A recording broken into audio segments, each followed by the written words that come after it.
I know a little bit about you, but we're going to share that with other folks. And there's some stuff I don't know. So actually, we'll step here so they can, at least folks can see your fine face.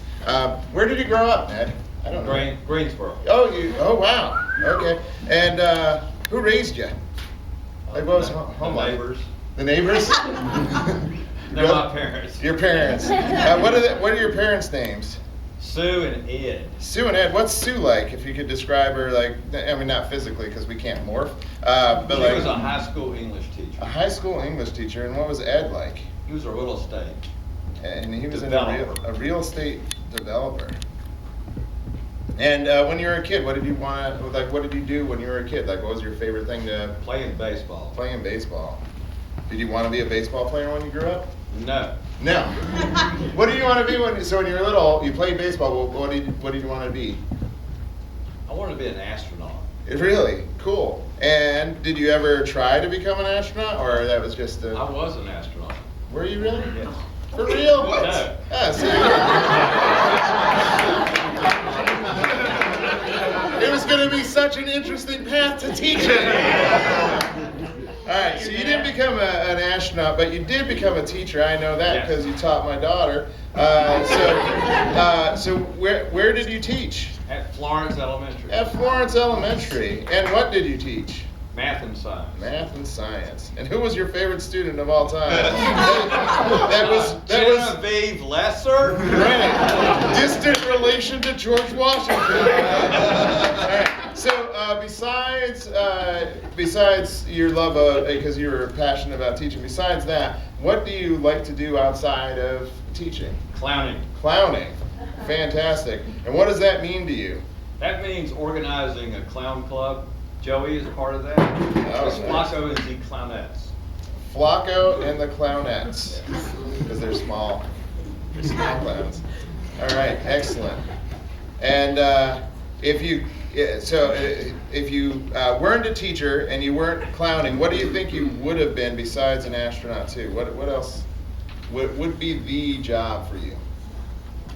A stock market trader. Stock market trader, so like the other ones. Awesome. All right, we're going to base a true Greensboro story based on your life. So enjoy, have a seat. Let's give Ned a hand.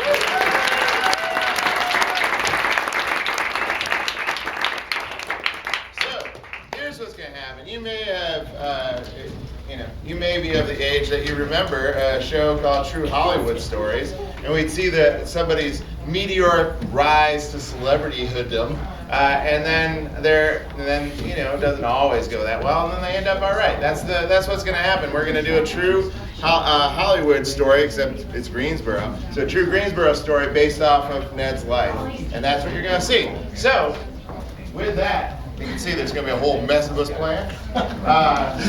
Who's going to be playing Ned? Our friend here, James.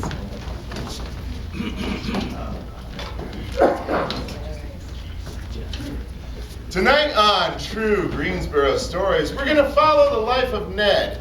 It started humbly in Greensboro and ended quite spectacularly in Greensboro. And we're going to start off at his home life, where we have an interview with Sue. That's right, Steve. I'm here with Sue. Sue, is you an English teacher? Excuse me. Are you an English teacher? Yes, I am. Thank you. Good answer. Good answer. Okay. So tell me what it was like to raise this wonderful child. He was very precocious. He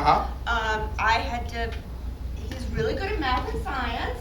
He often came home and said things like, "Ain't we gonna eat now?" And I have to correct him a lot. Right. It's not my time to eat, and it's time to eat yet. But he caught on with the math and science. He was the best. Great. Thank you. Hey, Mommy, look what I learned. Hey, Mommy, look what I learned. Pi is 3.14152963468. Only to 15 decimal places. Oh my goodness, you are such a precocious, smart little boy. What would you like to do, President? We reward. Would you like to go out and play a sport? Can I please enter the robotics contest, please? Oh, of course you But can. he wasn't allowed to join that robotics club, unfortunately. He actually played baseball. Let's hear from his coach. Well, when I first met Ned, he looked like a nerdy little kid. Real nerdy. But it was fine. We got a bat in his hand and he just went after them balls with some passion. And you know what? Little League was never the same. All right, Nate. You ready? You're right back. Okay, Come on, coach. Ned. Alrighty, coach, whatever you say. Yeah. This is my first time. I'm saying hit the ball, Ned. Gonna Come on, try my Skip. best. Hit the ball, Ned. Come on, Ned. Oh! Oh, Ned. That was pretty good. Wow. Someone trying to get him out. Oh, God! It wasn't a very good league in Greensboro. And so he set his eyes higher for a different calling. Ned applied to the space program. He was a little younger than most of our applicants. 14 years old, he was a little older looking. However, he had the smarts. He was just a pain in the butt. He was all about, hey, I'm going to space and you guys aren't any smarter than I am. Well, I guess he was smarter than the rest of us because his dreams came true. Forgive me, instructor. I know you're in the middle of your talk, but I just wanted to clarify that actually the rocket propulsion is at an x squared minus 4 square root divided by y plus z. So you had a little error there. Why plus Z? Yes, the plus. It's very important to How add the come z. Ned knows so much more than you? Well, I seem to have fumbled into the wrong classroom. Don't worry. When we get up to space, you're going to be my number 1. Oh, wow. I love you, buddy. Driving is crazy, man. Only you would know the orbital path of your anus. Yeah. Do you want to crash into Uranus, or do you want to actually live to tell the tale of having been on Uranus? Oh, I would He knew far more than he knew the other planets as well. Just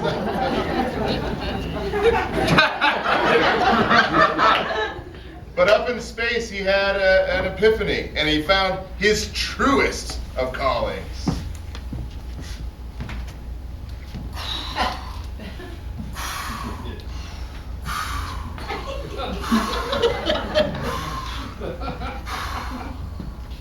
We made it, guys!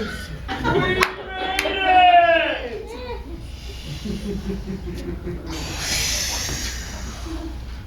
USA! Ned! It's me! Your inner clown! I just realized I want to be a clown! Then cut moon landing take 2. It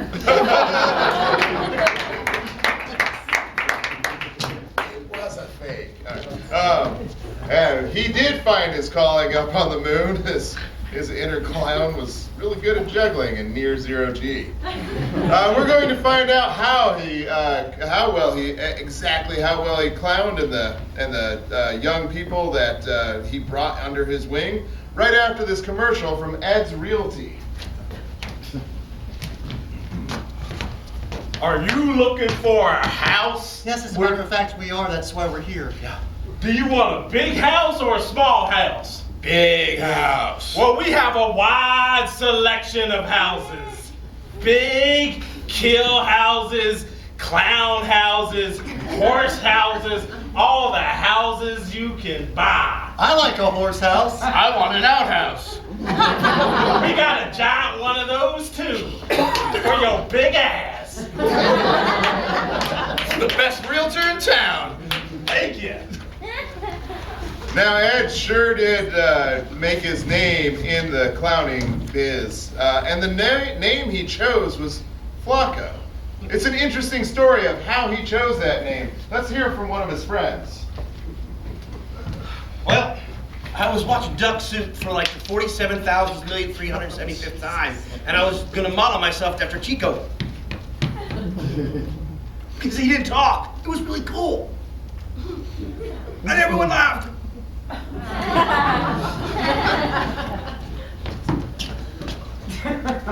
Oh my gosh, Mom! I saw Flacco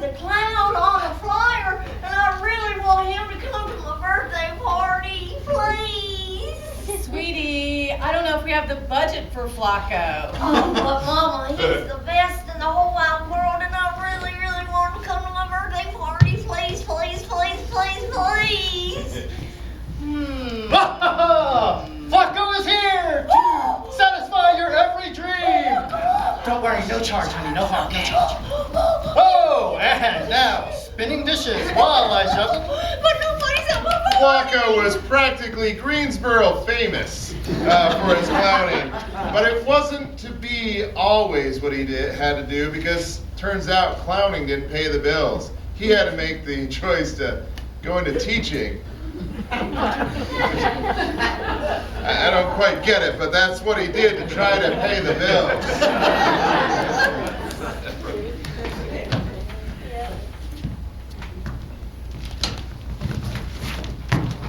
All right, so you now understand the Pythagorean theorem, how you also have the right angle, and then the hypotenuse is going to be across from that.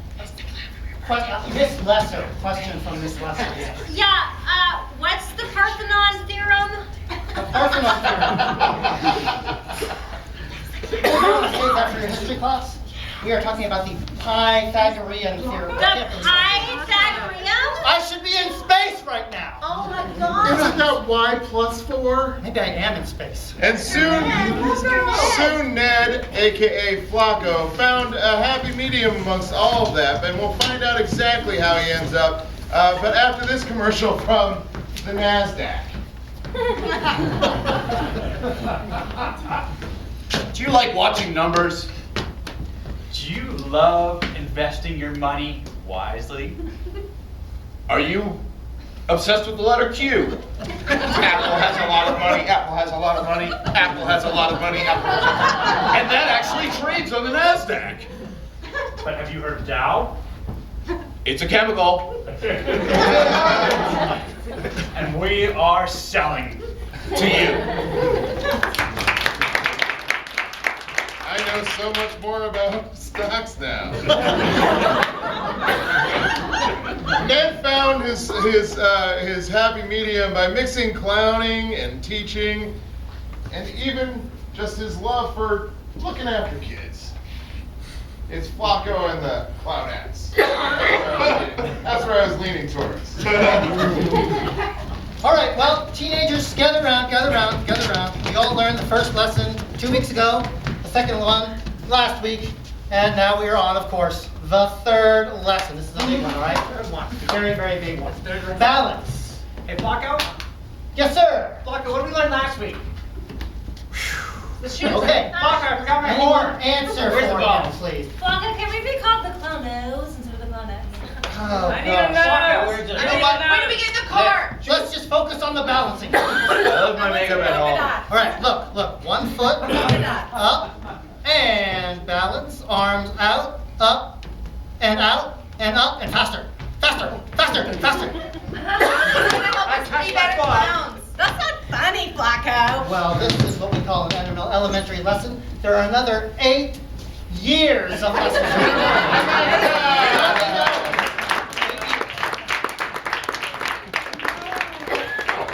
For our last game, we like to play what we call collage. So we need a key concept or a key idea in which to gather our collage around. So just spit out a concept, an idea.